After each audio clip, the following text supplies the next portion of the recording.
مفتی صاحب بھی بیٹھے ہوئے، یقین جانے میں دن کو بھی رویا، بچوں کی آنکھوں سے بھی آنسو آئے۔ مشکوٰۃ شریف میں حدیثیں میں نے پڑھائی تو اس میں لکھا تھا یہ حضور کی تلاوت کے بارے میں کہ سرکار دو عالم صلی اللہ علیہ وسلم نے رات کو ایک دن سورہ بقرہ پڑھی، نوافل میں سورہ نساء پڑھی، سورہ مائدہ پڑھی، سورہ انعام پڑھی۔ میں نے کہا بیٹا دیکھو 7 پارے تقریباً بنتے ہیں، حضور نے ایک رات میں پڑھے۔ اور اسی جگہ پر آگے ایک حدیث ہے، میں بھی رویا اور بچے بھی روئے، اس میں آتا ہے کہ حضور نے ایک رات پوری صرف ایک آیت میں گزار دی تھی، پوری رات صرف ایک آیت پڑھتے رہے۔ مشکوٰۃ شریف کی حدیث میں نے بار بار پڑھا کہ مجھے کو مغالطہ تو نہیں لگ رہا۔ ساری رات حضور ایک ہی آیت پڑھتے رہے، ساری رات ایک آیت پڑھتے رہے۔ علماء سنیں گے ان کے سینے مچل جائیں گے، آپ کو ترجمہ نہیں آتا۔ ساری رات حضور نے ایک آیت پڑھتے ہوئے گزار دی یار، ساری رات۔ وہ کیا تھی؟ ان تغفر لکم ان تعذبہم فانہم عبادک وان تغفر لہم فانک انت العزیز الحکیم۔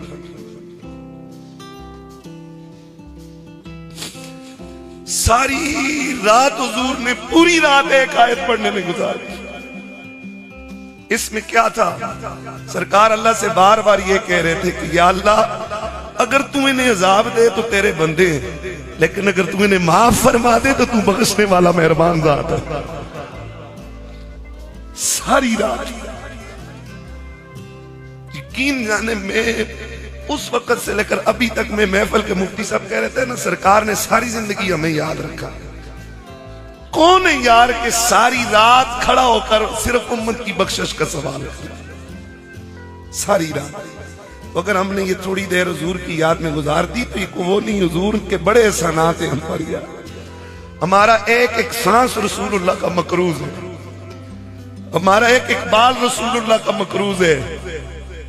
اور میں کہتا ہوں یہ نہیں کہ میرے والد گرامی یہ تب کہہ رہا ہوں، ان کی روحوں کو دعائیں دو کہ وہ یہاں بوٹا لگا گئے اور آج یہ سارا رنگ ان کے اور توری شریف والے پیر صاحب کا ہے، وگرنہ ہمیں کیا خبر تھی یہ کیا تھا۔ تو بہرحال یہی ایک پیغام ہے کہ حضور سے ٹوٹ کر پیار کرو۔ سرکار نے امت سے بہت پیار کیا ہے، ساری کائنات میں اتنی محبت کسی ماں نے اپنی اولاد سے نہیں کی، کسی محب نے اپنے محبوب سے نہیں کی، کسی دوست نے اپنے دوست سے نہیں کی، جتنا پیار میرے محمد مصطفیٰ نے اپنی امت سے فرمایا۔ تو اے امت رسول، کیا اس پیار کا یہی صلہ ہے کہ ہم شریعت کو پامال کر کے رسول اللہ کا دل دکھائیں؟ دیکھیں نا، جس سے کوئی بندہ محبت کرتا ہے، میرے ساتھ بھی آپ لوگوں کے ساتھ بھی، وہ اپنے علاقے کی سوغات لے کے آتے ہیں۔ کوئی کیا اپنے علاقے کی چیز لے کے تحفے میں لے کے آتا ہے، تو یقیناً آج اگر حضور ہوتے نا تو کس کا دل نہیں چاہتا کہ وہ رسول اللہ کی بارگاہ میں جا کر تحفے پیش کرتے۔ میں مستری صابر کی بات کر دوں، مجھے اس کی اس بات میں اتنا مزہ آیا، 6 مرتبہ میں نے اس سے یہ بات سنی۔ وہ کہنے لگا میں تو لکڑ دی ریل بڑھا کے کھڑی جڑی بند کرو تو بند ہو جلدی تو پھر کھولو تو میں مدینہ شریف گیا تے اتھے میں رکھن لگا تو ماں بندے آکھے بھئی یہ نہ رکھی، جڑی حرم دی مہر ہوندی ہے جس چیز سے وہ اتھے رہ سکتی، باقی ساری چاہ کے کوڑے ہی سٹتے۔ میں اتنا رویا صابر مصری کہنے لگا میں رویا کہ یا رسول اللہ مڑا تحفہ نہیں قبول ہوندا۔ تو میں نے ایک اتھے جو ڈیوٹی ہے وہ پولیس ہے، اس آکھے کہ بھئی میں تو دستا کہ پوچھے اس کیا روندے میں دسی وجہ، اس آکھے مغرب دی نماز تو نیڑے پڑھی امام دے۔ میں اتھے نماز نیڑے پڑھی تے میں اس تو بعد نماز تو بعد اور رہل اس آکھے تو امام دے سی جڑے تھے نماز پڑھاندا، تو پھر اس تے کمرے چ رہسی، اس تے کمرہ ظاہر نال مواجہ شریف دے نال ہے تے حضور دے پھر اتھے مسجد نبی شریف وچ رہسی تے آتے۔ پھر میں اتنا رویا ہوں میرا تحفہ قبول ہو۔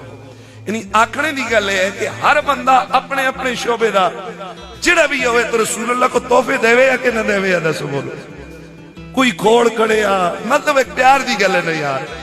حضور ہے نا چیزیں دی کڑی لوڑ، لیکن الحب یزرو بالید، محبت ہاتھ سے ظاہر ہوتی ہے نا۔ حضور کو تحفے دیتا تو کیا آپ کا دل کرتا ہے کہ حضور کو تحفے دے؟ بولے نا۔ سنیں حضور کو اگر تحفہ دینا چاہتے ہیں تو حضور نے فرمایا میری آنکھوں کی ٹھنڈک نماز میں، میری آنکھوں کی ٹھنڈک کیا ہے؟ کسی کا تحفہ کوئی جیب میں رکھتا ہے، کوئی الماری میں رکھتا ہے. اگر آپ 5 وقت کی نماز ادا کرو گے، آپ کا تحفہ میرے نبی اپنی آنکھوں میں محسوس فرمائے. یہ تحفہ ہے. تو تہیہ کر لیں یہ جوان بچے، بیٹا اپنی جوانیاں پاک کریں، جو اللہ نہ کرے جو کمیاں کوتاہیاں ہیں توبہ کریں. یہ دیکھیں کہ اللہ ہمیں دیکھ رہا ہے. بس گناہ کرتے ہو یہ خیال آئے کہ ہمارا رب ہمیں. اب ادھر کو بچہ کھڑا ہو تو وہ یہاں کوئی گناہ کر سکتا ہے؟ کسی طرح کی کوئی بدکاری، کسی طرح کی چوری چکاری، کوئی غلط کام کر سکتا ہے؟ کیوں؟ وہ کہے گا مفتی صاحب دیکھ رہے ہیں، یہ لوگ دیکھ رہے ہیں. تو جب ہمیں ایک دوسرے کی اتنی غیرت ہے کہ جب گناہ کا ارادہ آئے دل میں تو یہ سوچ لیا کرو کہ ہمارا رب ہمیں دیکھ رہا ہے. جو گناہ ماں باپ کے سامنے، بھائیوں دوستوں کے سامنے نہیں کر سکتے تو وہ اپنی جوانیوں کو پاک کریں. انشاءاللہ یہ محبت آپ نے ہمارے ساتھ رکھی، ہم نے آپ کے ساتھ رکھی، تو انشاءاللہ یہ محبت میدان محشر میں خدا کی قسم کام آنے والی ہے. تو محبت سے رہیں، پیار سے رہیں. اللہ سب کا حامی و ناصر ہو. درود السلام. سارے محبت سے ذکر پاک اللہ کا نام ہے. اللہ کا ذکر 2 کلمے اور اس کے بعد دعا کرتے ہیں. لا الہ الا اللہ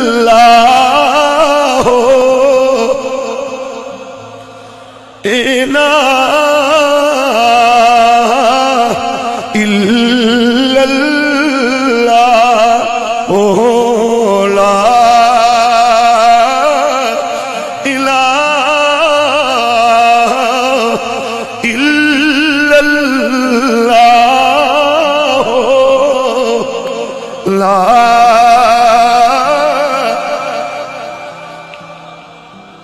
الا اللہ محمد رسول اللہ. گھروں میں ہماری جو مائیں بہنیں بیٹھی ہوئی ہیں، آپ بھی یہ رکھو. بی بی پاک کا ایک قول ہے، آپ سے پوچھا گیا کہ اس کائنات میں عورت کی سب سے قیمتی چیز کیا ہے؟ عورت کے لیے سب سے محبوب ترین چیز کیا ہے؟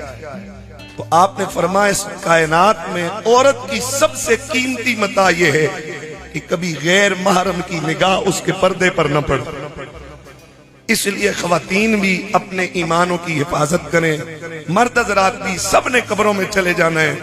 وہ ہمارا جوان بچہ ملک محمد وسیم،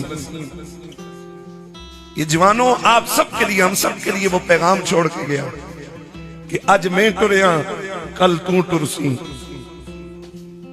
اے دنیا یار پر آئی ہے، اس نے کسی سے دل، کسی سے وفا نہیں کی. اے تلے قبروں میں دیکھو کتنے لوگ دفن نے، کتنے لوگ پیدے. اصل کوٹ لائے دے، سارا کچھ کیتا دا، آپس میں ملو کلے کلے اپنی قبروں سے.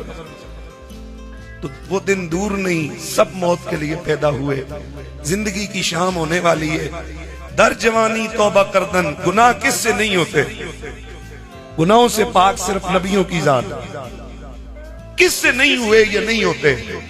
لیکن گناہ پہ ڈٹ جانا یہ مایوسی اور کفر ہے.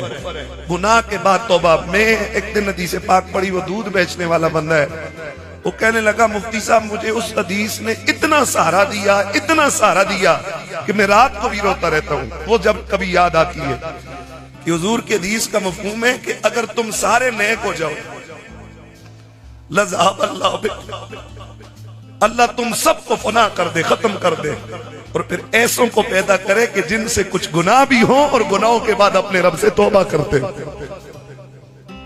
تو اس لیے اپنے گناہوں پر نادم ہو کر تنہائی میں دیکھیں، قبر میں سب نے تنہا اللہ کے حضور پیش ہونا ہے. ایک ایک لمحے کا حساب دینا ہے. اپنی زندگیوں کو پاک بنائیں. پاکیزہ زندگی ہوگی تو برکات ہی برکات ہوں گی. در جوانی توبہ کردن شیوہ پیغمبری. جوانی میں توبہ کرنا یہ نبیوں کا طریقہ ہے، یہ نبیوں کا شیوہ ہے. ہمیشہ مثبت سوچا کریں، منفی نہ سوچا کریں. کوئی بھی بات ہے اس سے مثبت پہلو نکلتا ہو تو وہ مراد لیا کریں. منفی کی طرف جائیں گے اپنا ہی نقصان کریں گے، کسی اور کا نقصان نہیں ہوتا ہے. اے جڑے لوگ آج کل اصل میں پیسے سٹتے نہیں یا اسی منع نہیں کرتے، کیوں بھئی؟ کیا دل میں لالچ ہے پیسے کی؟ نہیں، لالچ نہیں. دولت اس طور میں اللہ کی نعمت ہے، ایک حیثیت سے اس کو نعمت کہا گیا ہے، لیکن یہ لالچ نہیں ہے.